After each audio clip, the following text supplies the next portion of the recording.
बिस्मिल्लाहिर्रहमानिर्रहीम। शहरु रमज़ानल्लज़ी उन्ज़िला फ़ीहिल क़ुरआनु हुदल लिन्नासि व बय्यिनातिम मिनल हुदा वल फ़ुरक़ान। फ़मन शहिदा मिनकुमुश शहरा फ़लयसुमहु वमन कान मरीज़न औ अला सफ़रिन फ़इद्दतुम मिन अय्यामिन उख़र युरीदुल्लाहु बिकुमुल युस्रा वला युरीदु बिकुमुल उस्र वलितुकमिलुल इद्दता वलितुकब्बिरुल्लाह अला मा हदाकुम वलअल्लकुम तशकुरून।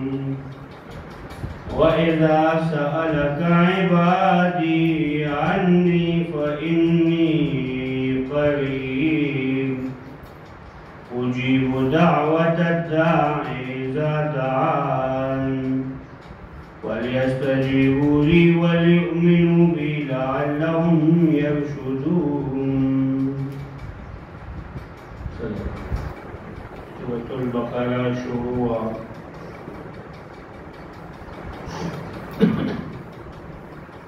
मकसद सूरत बयान सलोर मसाइल इस्बात तौहीद,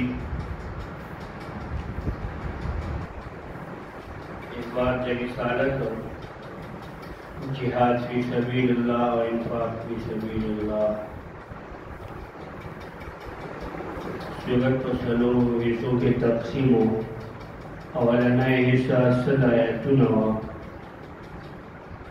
पदी की अवलना मसला इस्बात तौहीद बयानुला। द्विमा हिस्सा आयत नंबर यौसल शपग आयम हुआ। पदी की द्विमा मसला इस्बात रिसालत बयानुला रसूलुल्लाह सल्लल्लाहु अलैहि वसल्लम रिसालत आखिरी नबी और रसूल अल्लाह ने। द्विमा हिस्सा यौसल अतो यायमना यौसल वो यायमना 253 पदी की जिहाद फी सबीलिल्लाह और सलोरम हिस्सा 254 250 आखिर पूर्व पारी की इंफाक फी सबीलिल्लाह। द्रेमा हिस्सा शुरू हुआ पर द्रेमा हिस्सा की जिहाद मजमून जिहाद द्रे मुनाजिल इब्तिदाई दरमियानी व आखिरी। इब्तिदाई चे मैदान जिहाद था दतलो नमखिवा मुजाहिद सकी। द्वेम दरमियानी मंजिल चे मैदान जिहाद की वा मुजाहिद सकी और द्रेम यानी आखिरी मंजिल चे मैदान जिहाद न वापसी फतह या शिकस्त मिलौशी और दे मैदान न वापसी दे बसके। इब्तिदाई मंजिल बयान पदी सूरत की सूरह आल इमरान और निसा की को।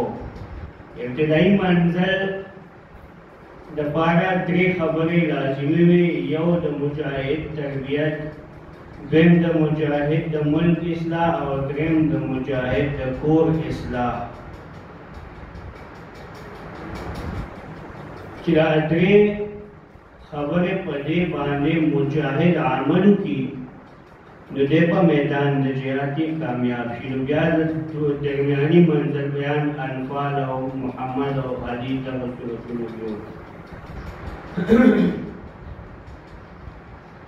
द मुजाहिद तरबियत पर यो आयत की बयान शो आयत नंबर यौसल वो यायम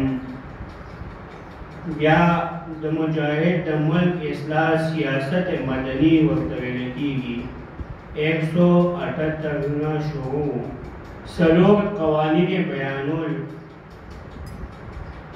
बड़े सलोग कवानीन मुजाहिद आमल की دا څلور قوانین د په ملک نافذ شي نو ملک به امن راشي. اولنی قانون بیان شو القصاص من الظالم، ظالم ظلم وکړو نو بدله یې واخیستی شي.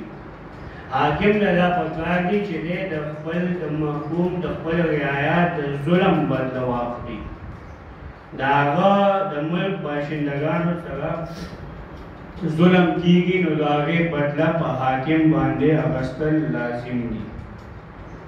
تفصیل پې شو.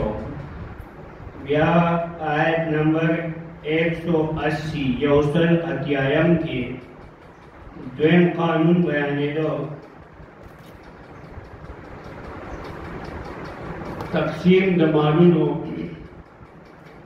په هغه طریقه چې کوم الله ویلي. تقسیم الاموال بالقانون الشرعي، یا داسې معنی شي چې تقسیم الاموال بالفرائض المقدرة من الله، په هغه طریقو چې الله مقرر کړي دي د مال تقسیم دې وشي. دریم قانون بیان شو حکم الصوم لارتباط النفس. دا څومره چې ظلمونه دي د بل حق وخل شو، د بل په مال قبضه چول شو، ظلم زیاتی که هغه هر قسمه زیاتی دی نو د نفس د وجې دی نو الله فرمایي چې روژې ونیسئ کتب علیکم الصیام کما کتب علی الذین من قبلکم. روژې ونیسه چې دا تربیت وشي، نفس دې کنټرول شي. روژې ونیسه، د روژو برکات دي، د روژو خپل خیر دی، په دې کې اعمال لس ګنا نه واخلئ تر 400 ګنا پورې دا ډبل کېږي، زیاتېږي، ډېر ثواب دی. دې کې ته ملکي اعمال شروع کړي تاکې ملکي خویونه راشي، ستا هغه شیطاني خویونه ستا نه لرې شي، ستا نه حیواني خویونه عفوا شي، تاکې ملکي خویونه پیدا شي، ته د ملایکو نه باندې شي. نو هر کله چې روژې سره تا ته دومره یو شرف میلاویږي، تا ته یو دومره عزت میلاویږي، نو بیا راشه هغه کتاب هم ووایه چې هغې د وجې نه روژې ته یو شرف میلاو دی. روژې د وجې نه تا ته شرف ملاویږي، تا ته عزت ملاویږي، تا ته د الله رحمت ملاویږي. نو بیا هغه کتاب پکې ووایه کوم چې د روژې د میاشتې کتاب و، هغه کتاب پکې ووایه چې د هغې د وجې نه روژې ته د عزت میلاو. 12 میاشتې وې په کال کې، یوې میاشتې ته د عزت نه و میلاو، 4 پکې د حرمت وې، و باوجود د هغې نه رمضان ته چې کوم عزت میلاو دی هغه داسې بل څه نشته. ولې؟ انزل فیه القرآن. نو راشه د الله بنده قرآن ته کښېنه. شهر رمضان الذي انزل فیه القرآن، میاشت د رمضان هغه ده چې نازل شوی دی په دې کې قرآن. رمضان ته رمضان ولې وایي؟ ځکه دې معنا ده سوځونکی. دا څه سوځوي؟ دا د انسان ګناهونه سوځوي، د انسان د جسم نه، د انسان د روح نه، بدن نه، هغه ګناهونه هغه پیټي دا سوځوي.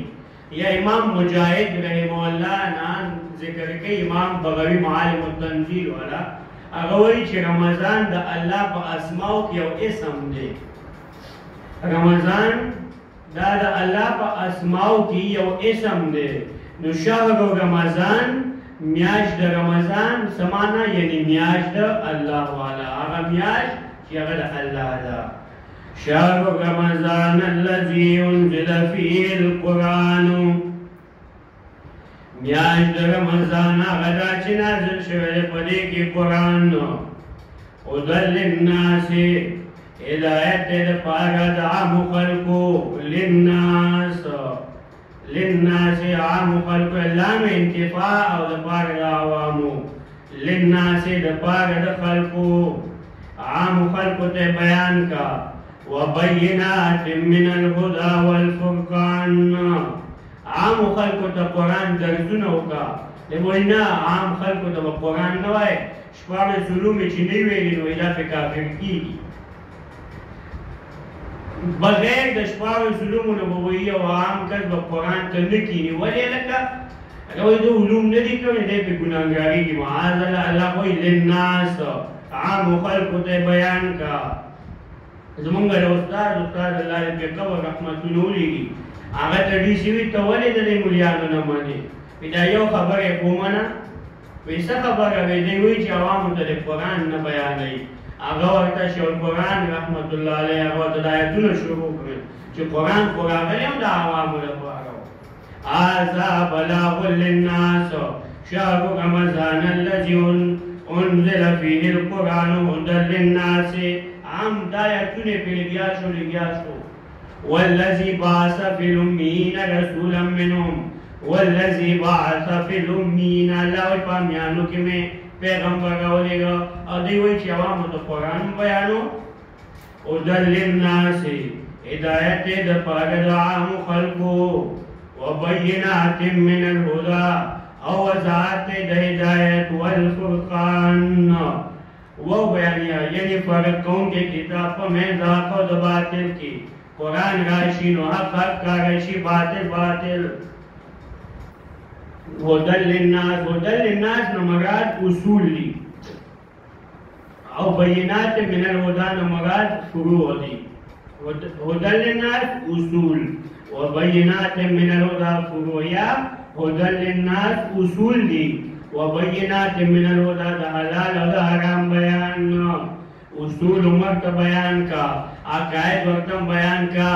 وبینات من الهدى، او وضاحت د حرام او د حلال، چې عام قصد هغه حلال وپېژني او حرام وپېژني.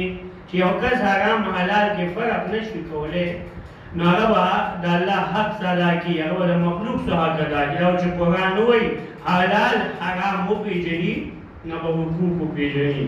والفرقان، یعنی فرق کوونکی په منځ حق او د باطل کې. قرآن چې راشي نو حق او باطل هغه بیل شي. قرآن نه راغلی نو حق او باطل نه بیل، حق او باطل هغه ګډوډ شوي. حق او باطل کې څوک فرق نشي کولی. بدعات به کوي، شرکیات به کوي، او شرکیاتو ته به محبت د اولیاو وایي، بدعاتو ته به دین وایي. چې قرآن راشي نو شرک مو پیژني او بدعت مو پیژني. قرآن راشي توحید مو پیژني او سنت مو پیژني. قرآن چې نه نو هر څه ګډوډي. نو والفرقان، فمن شهد منکم الشهر، څوک چې موجود شو ستاسو نه الشهر میاشتې د رمضان ته، فلیصموه، چې دې ونیسي، دې بیا روجې ونیسي. ومن د څه شي نه حاضر شو، په دې کې ډېر تفسیرونه کوي علما. یو دا چې موجود شو د سفر نه، یو تن سفر باندې تللی او دی اوس حضر کې شو، دی مقیم خپل علاقې ته رالو، نو فلیصموه، روجې دې ونیسي، دی خپل هغه روټین بیا روان وساتي. یا ومن شهد منکم الشهر، څوک چې موجود شو ستاسو نه دې میاشتې ته، یعنې بالغ شو نو روجې دې اوس نیسي. که نن بالغ شو نو سبا نه دې نیسي. یا څه کال بالغ شو نو دې کال دې روجې ونیسي که روجې راغی. یا زنانه وه د بیمارۍ نه پاکه شوه نو فلیصموه، روجې دې ونیسي. ومن کان مریضا، او څوک چې وي بیمار او علی سفر، یا په سفر باندې، فعدة من ایام اخر، نو شمېر دی د ورځو نورو. یو تن په سفر باندې روانو او هغه واپس رالو، هغه روژه قضا کړه، نو الله فرمایي چې بیا رمضان ختم شي بیا دې ونیسي. یا بیمار دی او هغه ښه شو، داسې بیماري وه چې روژې نشو نیولی، یا ورته ډاکټر ویلي چې فی الحال روژه مه نیسه، تا لپاره نقصان دی. د داسې دوایانې بعضې تېر درس کې ویلي شو چې هغه انسان خوري نو هغې سره روژه نشي نیولی، بیا د هغې ټایمونه یې خپل. نو الله فرمایي که داسې حاجت وي نو بیا روژې دې بیا بعد کې پوره کړي. یرید الله بکم الیسر، غواړي الله په تاسو باندې اسانتیا ولا یرید بكم العسر نه غواړي الله په تاسو باندې تنګسیا الله په اسانتیا طرف ته راغلي الله په تا باندې تنګسیا نه غواړي ولتکملوا العدة دې لپاره چې پوره کړئ شمېر د روزو ولتکبروا الله او دې لپاره چې لوی بیان کوي د الله علی ما هداکم وهغه باندې چې توفیق درکړی تاسو ته تا الله توفیق درکو تعالی الله د روزي توفیق درکو تعالی الله توفیق درکو د روزي تعالی الله د خپل عبادت مقدر کړه نو الله فرمایي ولتکبروا الله علی ما هداکم دې لپاره چې تاسو لوی بیان کوي د الله هغه باندې چې توفیق درکړی تاسو ته ولعلکم تشکرون خامخا چې تاسو شکر ادا کوئ یو اشکال راغلو مخکې ګور آیت نمبر 184 کې ویلو که نه ایام معدودات ورځې دي د شمېر یو څو ورځې دي او دلته وایي ولتکملوا العدة وشهر رمضان الذي انزل فيه القرآن دلته وایي ثابته میاشت ده هلته کې وایي چې یو څو ورځې دي نو یو څو ورځې میاشت کېدی شي یو څو ورځې خو د شمېر چې کمي نو هغه 5 به وي 4 وي 8 وي 10 به وي او هلته کې وایي چې ایام معدودات دلته وایي چې میاشت ده د دې جواب کوي علما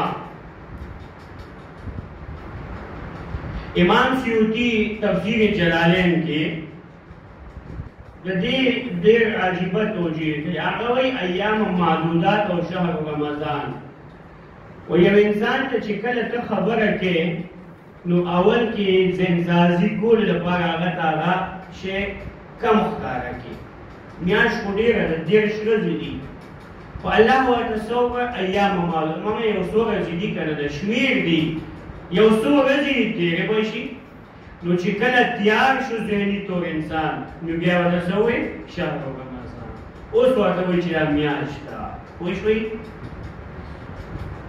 ولتکملوا العدة دې لپاره چې تاسو پوره کوئ شمېر دا پوره کوي ولتکبروا الله علی ما هداکم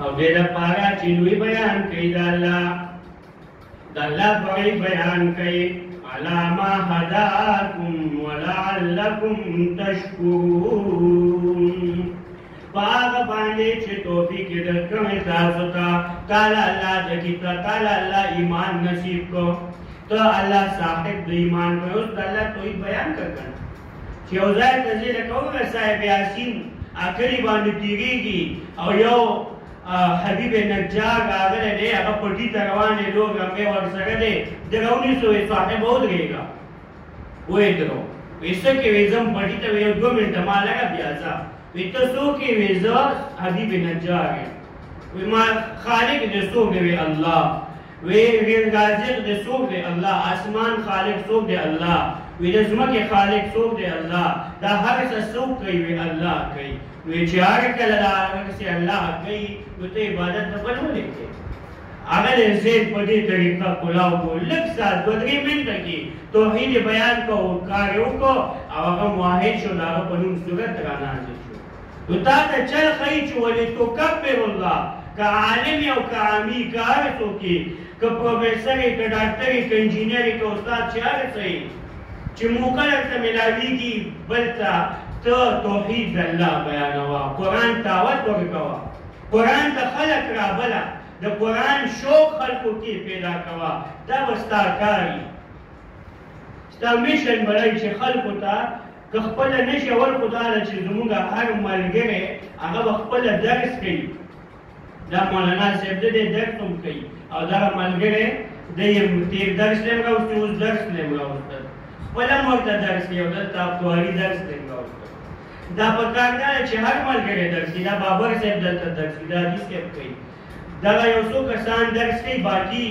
ماته نه ښکاري چې څوک کوي او زنانو کې الحمدلله دا شی دی چې هغوی که نوې زنانې چې نوې درس راشي طالب وي او هغې باندې درس شروع کړي استادان یې او هغه چې یو څو کاله تېرېږي هغه لوی عالم وي د قرآن هغې بیا بله درسونه وي هغې کې دا شی شوق ډېر دی خپل هم درسونه کوي دعوت هم چلی د هغې چې دلته کې درس وي دا ځای ډکي بله ځای ډکي کور کې ځای نه وي ولې د هغې شوق ډېر دی د نارینو حالانکې په کار دا وه چې د زنانو هغه دومره کار نه و ځکه هغې باندې بیماري میاشتې راځي هغې د الله نه د دین نه د عباداتو نه کټ شي هفته لس ورځې هغې مکمل کټ وي د دې وجې نه ناقصات العقل ورته ویل وي د الله نبي وایي ناقصات عقل او دین دي ولې په هغې بیماري راځي نو په کار دا وه چې د هغې نه زموږ د نارینهو کار زیات و خو د دوی کم دی بهرحال کوشش پکار دی مونږ لا خپل کوشش چې مونږ دعوت وچلو درسونو کې حصه واخلو نن دلته شورا وه د حاجي صاحب اوس ګیله کوله امیر صاحب وایي چې څوک نه و راغلي نو پکار دا وه چې ګوره شپږ بجې مثلا 5:30 بجې د درس ټایم دی پکار دا ده چې ته 5 بجې راشې حدیث کې راځي ته چې مونځ له ځې نو چې ته د مونځ نه مخکې څومره وخت ناستې تا ته د مونځ اجر میلاویږي تا ته په یو لمحه اجر میلاویږي نو قرآن اوچت دی که مونځ اوچت دی قرآن دا ډېر لوی مقام لري مونځ یو عام عبادت دی په عباداتو کې او قرآن دا اصل دی مونځ د دې نه ثابت روژه د دې نه حج د دې نه زکات یعنې څومره مسایل دي هغه د دې نه مستنبط دي نو په کار دا ده چې ته د قرآن اهمیت ډېر وپېژنې او نن خو تاسو د امیر صاحب ویلي مو تېر درس کې چې شورا وایي په کار دا وه چې د وخت نه راغلي وایي ته الله ته نور هېڅ هم دی ګوره مونږ هېڅ هم دی زمونږ په محنت نه کېږي مونږ په کوشش نه شو کولی مونږ صرف الله ته ځان ښو مونږ الله ته ځان ښولی شو چې الله ما به خپل کوشش وکړو باقي کار ستا دی مونږ ته استادان وایي ته راځه صرف دلته مرګڅه کې کښېنه ته دلته استاد مخې ته کښېنه کتاب کلاوه باقي کار د الله دی چوټي مه کوه درس کې چوټي مه کوه ته راځه کښېنه ادب سره د قرآن ادب د ځای ادب د ملګرو ادب د استاد ادب د کشر د مشر ته آداب وکړه ته هر څه نو ته بیا ګوره الله به ستا سینه هغه کلاوي د قرآن علومو ته ولتکبروا الله علی ما هداکم ولعلکم تشکرون خامخا چې تاسو شکر ادا کوئ د الله تاسو د الله شکر ادا کوئ شکر ادا کوونکي ډېر کم دي د الله وإذا سألك عبادي ګوره هر کله روژه سبب د قرب د الله دی روژه کې الله ته انسان نږدې شي شپې هم عبادت د ورځې هم عبادتونه مونځونه هم زیات شي دارنګې نوافل هم زیات شي خیر خیرات زکات صدقه به زیات شي هر یو عمل تلاوت هم زیات هر عمل پکې زیات شي ولې چې الله ته ځان نږدې کړي نو هر کله الله ته دې ځان نږدې کړه نو راشه سوال هم د الله نه وکړه د الله نه وغواړه وإذا سألك عبادي کله چې سوال کوي ستا نه زما بندګان عني زما باره کې چې اقریب ربنا فننادیه امام زهاد دا حدیث ذکر کوي امام بغوی رحم الله نقل کړی دی امام زهاد نه ویا صاحب ویا قریب ربنا فنناجیه ام بعید فننادیه اے د الله حبیبا آیا زمونږ رب هغه لرې دی چې مونږ ورته چغې وو که نږدې دی چې پر آواز وکړو لرې دی چې چغې وو او که نږدې دی چې په مزه مزه ورته وایو الله فرمایي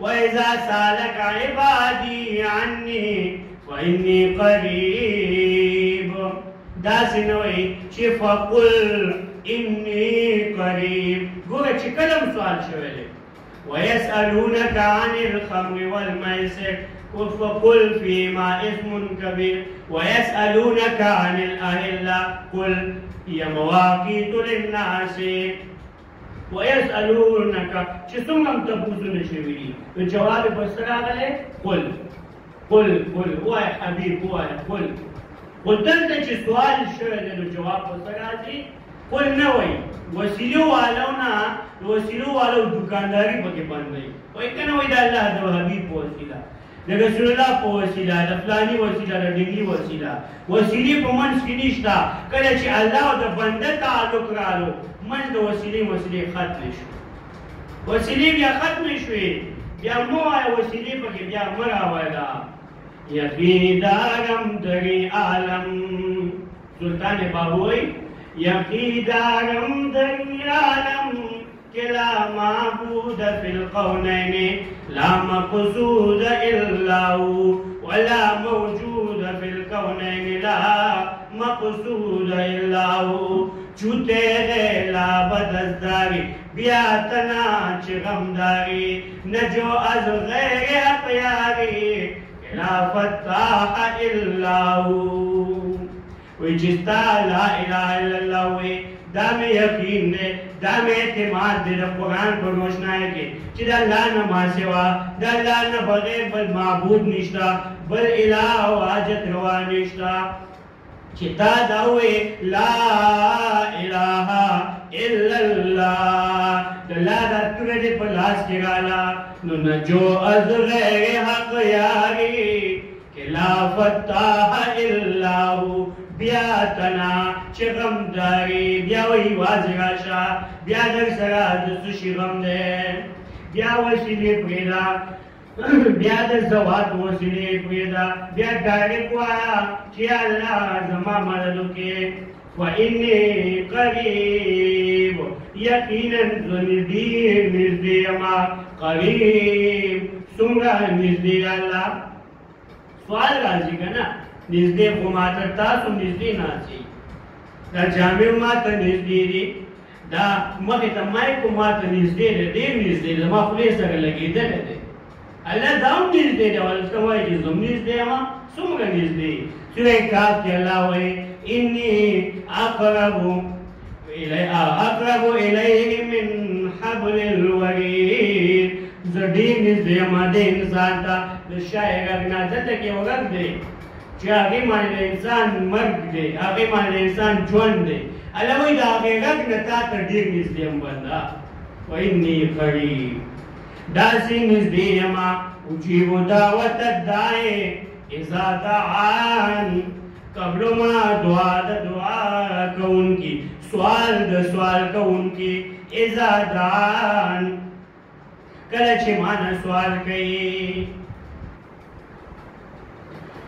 اللہ فرمائے ذا سوال قبل ما دا سنوئی چوجیب دعوت الانبیاء آیت کی لگ سوچو کی دا سنوئی چوجیب دعوت الاولیاء اجیب دعوت الاتقیاء نا اجیب دعوت الدائی اذا دعان قبل ما دعا دا دعا کون کی کلاچی مانا دعاو کی شرط شرے اذا دعان کله کو چې ما نن لږ سوال وکړ انسان الله وایي ما ته لږ عاجزي وکړه اذا دعان او بل یو سوال راځي دلته نو وګوره الله وایي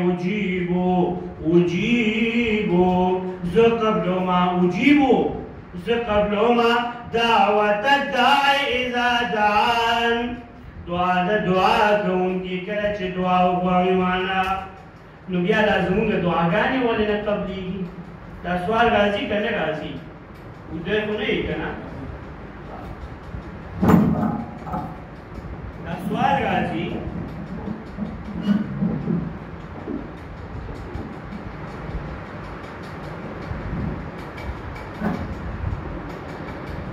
چې الله وایي زه قبلوم دعا نو بیا زمونږ دا دعاګانې ولې نه قبلېږي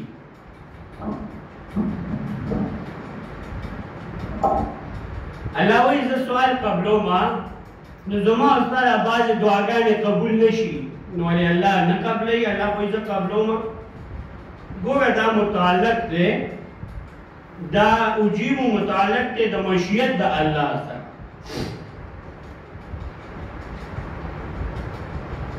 دا متعلق دی د مشیت الهی سره، یعنی د الله خوښه ده. د الله خوښه ده که قبله‌ایي او که نه قبله‌ایي. لکه وګورئ سوره انعام آیت نمبر 23 په دلیل کې وګورئ. د قرآن د یو آیت تفسیر په بل انعام آیت نمبر 23.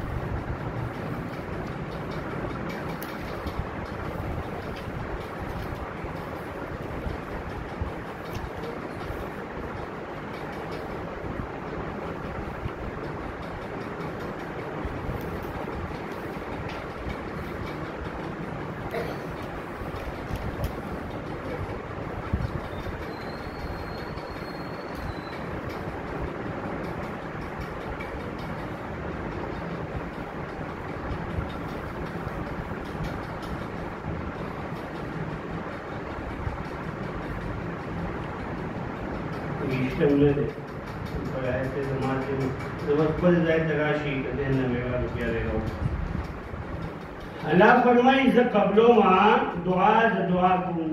دا د الله خوښه ده چې چا دعا قبلوي. ګوره درې قسمه دعاګانې دي. یو هغه دي چې هغه فوراً قبول شي. دا لازمي نه ده چې د انسان دعا به قبلېږي، یعنی چې څه دې سوال کوي هغه به الله ورکوي. نه، بعض اوقات قبول شي، انسان سوالو کې الله والا فوراً قبول کړي. بعض اوقات داسې وي چې د دعا کولو په بدله کې الله څه وکړي، الله جل شانه د ده دپاره د هغه دعا په بدله کې په ده راتلونکي یو ډېر لوی مصیبت هغه دفع کړي.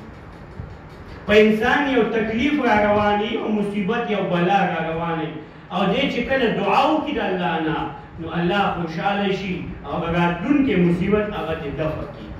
کله کله داسې وشي چې هغه مو نشي، الله قیامت ته پرېږدي. قیامت ورځ وي د ده مخې ته به یو ډېر لوی انبار د نیکوي دی به یګانې چې دا خو ما نه وکړو، الله به ورته دا ستا هغه دعاګانې دي. دا به دعا کوله تا به یې نه قبلېږي، هغه دک ودلته کې ستا ذخیره جمع کېده قیامت دپاره، هغه دغه او دعا نه قبلېدل دا څه غلط خبره نه ده. د رسول الله صلی الله علیه وسلم ډېرې دعاګانې وې چې نه وې قبولې شوې. لکه تره دپاره یې دعا وکړه، د ابوطالب صاحب دپاره هغه قبوله نه شوه، هغه ته ایمان نصیب نه شو. انک لا تهدي من احببت ولکن الله یهدي من یشاء. دارنګې نبي علیه الصلاة والسلام فرمایي دوه دعاګانې مې قبولې شوې، دوه مې قبولې نه شوې، څلور مې غوښتې وې، دوه قبول شوې، دوه قبول نه شوې. نو دوه چې قبول نه شوې نو ولې نه معاذ الله نبي علیه الصلاة والسلام الله ته نږدې نه و نه. او بعض ته الله خوښه ده چې الله یې قبول کړي ډېره ښه ده، او که نه قبلوي نو هغې کې به ستا خیر وي. بعض اوقات انسان یو شی د یو شي طلب کوي خو هغه دله موافق نه وي، د ده په حق کې هغه ښه نه وي. د انسان خیال خو دی چې مال الله دا راکړي دا کار زما وشي، خو هغه د ده په حق کې بهتر نه وي، نو الله دله ورنه کړي، د هغې په بدله کې دله الله نور اجر ورکړي. وَلْيَسْتَجِيبُوا لِي وَلْيُؤْمِنُوا بِي لَعَلَّهُمْ يَرْشُدُونَ. دعاګانې شر د دعاګانو سره. امام قرطبي رحمت الله علیه د سهل بن عبدالله قول ذکر کوي. هغه وایي شروط الدعاء سبعة. د دعا شرطونه اووه دي. دعا چې کوې نو شرط به یې که نه، دا یو شي څه شروط وي، څه آداب وي، څه شروط وي. نو د دعا شرطونه څو دي؟ اووه. سهل بن عبدالله فرمایي شروط الدعاء سبعة. د دعا شرطونه اووه دي. اولنې التضرع عاجزي. دعا کې اول شرط څه دی؟ عاجزي. عاجزي کول، انسان عاجزي وکړي الله ته. دا نه چې ول دی منډې وي او دی الله سره شرط دی الله سره ګپ شپ، نه نه. دعا ته کښېنه، ښه په ارام د شپې پاسه نیمه شپه کې ښه دعا قبلېږي. الله نزول کړي اسمان دنیا ته، او الله وایي هل من مستغفر فاغفروا هل من مسترزق فارزقوا. الله دا اعلان کوي بیا بیا بیا بیا. دغه وخت کې پاس الله ته عاجزي وکړه، الله ته ځان عاجز ځان الله ته بالکل لاندې ځمکه بیا ته ګوره الله څنګه قبلوي. دویم والخوف او یره چې د الله نه یره وکړې. دریم والرجا ایمان باندې د الله نه په دیوانه وي، د الله نه په امید باندې الله نه به ایمان ساتي د امید او ایمان باندې د امید ودا نه چې ته سوال کې او یره زما دعا نه قبلېږي نو چې دا لفظ دوی نو احادیثو کې راځي دا ډېر غلط لفظ دی د دعا لپاره چې دی وایي یره زما دعا نه قبلېږي نو بیا رسګه نو قبلېږي نه. انا عند ظن عبدي بي حدیث قدسی زه د بنده په ګمان یم چې زه بنده سره هغه معامله کوم چې د هغه په ما باندې څه ګمان دی. انسان په الله څه ګمان کوي الله ما دا سوال نه قبلوي، الله وایي زه نه قبلوم در. خو چې انسان وایي چې او زما دا سوال قبلېږي ته چې ګوره کم دعا کې د الله نه نو یقین او اعتماد سره کوه بیا به ستا دعا قبلېږي. والرجا او امید د الله نه حدیث کې راځي الایمان بین الخوف والرجا ایمان په منځ یې په تمه کې دی ودعوه خوفا وطمعا. سورہ اعراف کې الله فرمایي کنه ودعوه خوفا وطمعا را مدد کوي، ودعوه را مدد کوي الله خوفا په یره کې وطمعا په امید سره. نو رجا څلورم المداومه همیشګي په دعا کې دا نه چې یو ځل دعا وکړه بیا نا امید شوی بس نور نه قبلېږي زه څه وکړم دعا نور نه کوم بس دا مې نو وختېږي درلو بس نور حج ته نه ځم حج ته لاړم هلته مې دعا نه قبلېږي بس نه کوم نه. والمداومه همیشګي په دعا. او پنځم والخشوع د الله نه یره چې د الله نه یرم کې د الله یرم در سره تاکې د الله خوف وي. او شپږم عموم چې صرف ځان نه کې صرف خودغرضی نه چې ځان له دعاګانې او بل مسلمان دې نه یاد چې دعا کې ټول امت او ټول ملګرو اول یاد کا یو یاد کا یا الله فلانې ملګری مې الله فلانې مسلمان وو می گاونډي ټول له دعا وکړه په نوم باندې که نوم نشي کولی نو ټول پکې یاد کړه یا الله باندې ټول په حق کې د خیر فیصلې وکړي. ته ګوره ستا دعا قبلېږي که نه الله خود غرض باندې نه خوښوي. عموم په دعا کې دام شرط دی. اوم اکل الحلال حرام نه ځان بچ کول. اکل الحلال حلال خوراک کول. ستا په خېټه کې حرام وي ستا خېټه د حرامو نه ډکه ده ستا دعا به څه قبوله شي. نن وګورئ د هر یو کس څه نه څه آمدن هغه د حرام دی په څه نه څه ذریعه کې هغه انخطلې په حرامو کې نو دعا به څنګه قبوله شي. د حرام خور انسان دعا الله نه قبلي. حدیث دی اگر چې دی په بیت الله کې هم دعا وکړي خو د الله د دې دعا نه قبلېږي. اکل الحرام اکل الحلال دا د دعا اوم شرط دی. او اوه شرطونه ته پوره کا نو بیا ته ګوره ستا د دعا قبلېږي او که نه. ابراهیم بن ادم رحمت الله علیه دا یو ډېر لوی عالم تېر شوی و. دا لوی باچا و. یو واقع داسې وشوه چې دی د هغې نه بعد باچاهي پرېښوده او راغلو علم یې وکړو او ډېر لوی عالم د امت شو. ده نه یو ځل چا تپوس وکړو ماله نه موږ له څه شوي چې زموږ دعاګانې مالنا ندعو ولم یستجیبنا.